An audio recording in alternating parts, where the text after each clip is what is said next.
Paris, अगस्त 1911। शहर गर्मी के मौसम में एक दमघोटू कड़ाई बना हुआ है।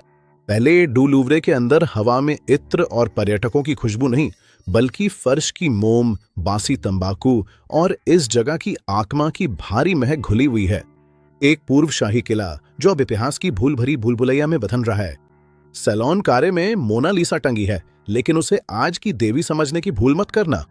1911 में लीसा घेरार्डिनी बस एक भीड़-भाड़ वाली दीवार की निवासी थीं, जिन्हें अक्सर राफेल की भव्यता या टिशन की नाटकीयता के आगे दबा दिया जाता था। वो एक रहस्य थीं जो धूल में सिमटती जा रही थीं। सोमवार 21 अगस्त को लूव्र रखरखाव के लिए बंद था। ये खामोशी का दिन था जिसे केवल मजदूरों के जूतों की लयबद्ध चरमराहट ही तोड़ रही थी, जो लकड़ी की फर्श पर गूंज रही थी। ये वो दिन था जब मोनालिसा दीवार से गायब होने वाली थी और इसी के साथ पहली बार दुनिया की नजरों में आने वाली थी। यहाँ प्रवेश करते हैं विंचेंजो पेरुजिया। वो कोई छाया में रहने वाला बिल्ली जैसा चोर या धोखे की किसी बड़ी साजिश का मास्टरमाइंड नहीं था। वो एक साधारण मजदूर था, एक कांच लगाने वाला, जिसे हाल ही में म्यूजियम ने सुरक्षात्मक कांच के केस बनाने के लिए रखा था। उसने सफेद रंग का सामान्य कोट पहना था, जो एक तरह से अदृश्यता की चादर जैसा काम करता था। रात भर झाड़ू रखने की अलमारी में छुपे रहने के बाद पेरुजिया सुबह की रोशनी में बाहर आया। उसने पैनल को उसके 4 लोहे के खूंटों से उठा लिया। एक छोटी सी सर्विस सीढ़ी में उसने इस मास्टरपीस को उसके भारी फ्रेम और शैडो बॉक्स से अलग कर दिया। इस दुस्साहस की खासियत इसकी सादगी में थी। उसने लकड़ी के पैनल को अपने कोट के नीचे छुपाया और बाहर निकलने के लिए बढ़ गया, लेकिन जब वो दरवाजे तक पहुंचा तो देखा कि हैंडल हटा दिया गया है। वो फंस गया था। फिर एक पल के लिए, जैसे ईश्वर की विडंबना हुए, एक प्लम्बर ने अपने औजारों से ताला खोल दिया। पेरुजिया पेरिस की सुबह में बाहर निकल गया और शहर में गायब हो गया। 24 घंटे तक दुनिया में कोई फर्क महसूस नहीं हुआ।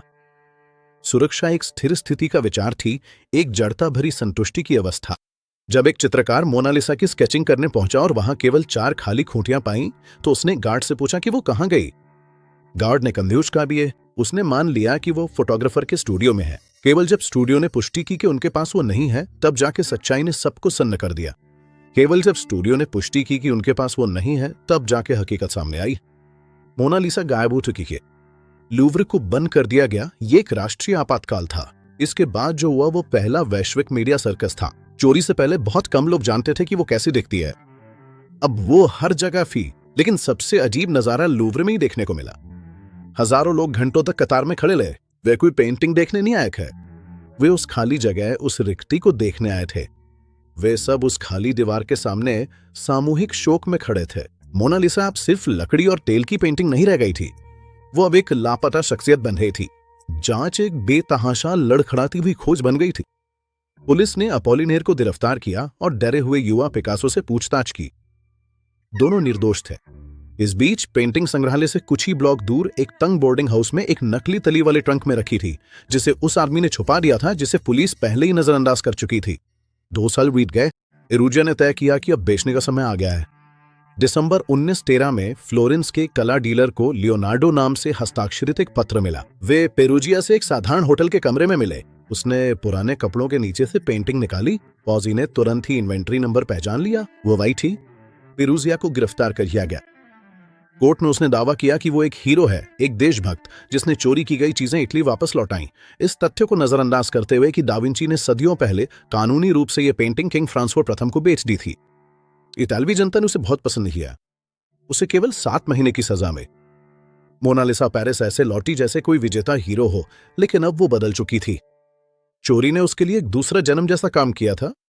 चोरी की इस घटना ने उसे मानवीय बना दिया था। अब उसकी मुस्कान हर घर में ऐसे चर्चा का विषय बन गई थी जैसे वो कोई रहस्य हो, जिसे सिर्फ वही और उसका अपहरणकर्ता जानते हो। सांस्कृतिक सोच का रुख बदल गया था। वो पैरोडी, विज्ञापन और पोस्टकार्ड्स का विषय बन गई थी। वो कला जगत का पहला वैश्विक ब्रांड बन गई थी। अगर विंचेंजो पेरुजिया एक बेहतर कांच लगाने वाला होता, तो शायद मोनालिसा आज भी उस्तादों की गैलरी में बस एक और खूबसूरत पेंटिंग ही होती। इसके बजाय उसने हमें एक अमर कृति दे दी। ये चोरी सदी का सबसे बड़ा अपराध थी, लेकिन मोनालिसा के लिए ये हमेशा के लिए शुरुआत थी।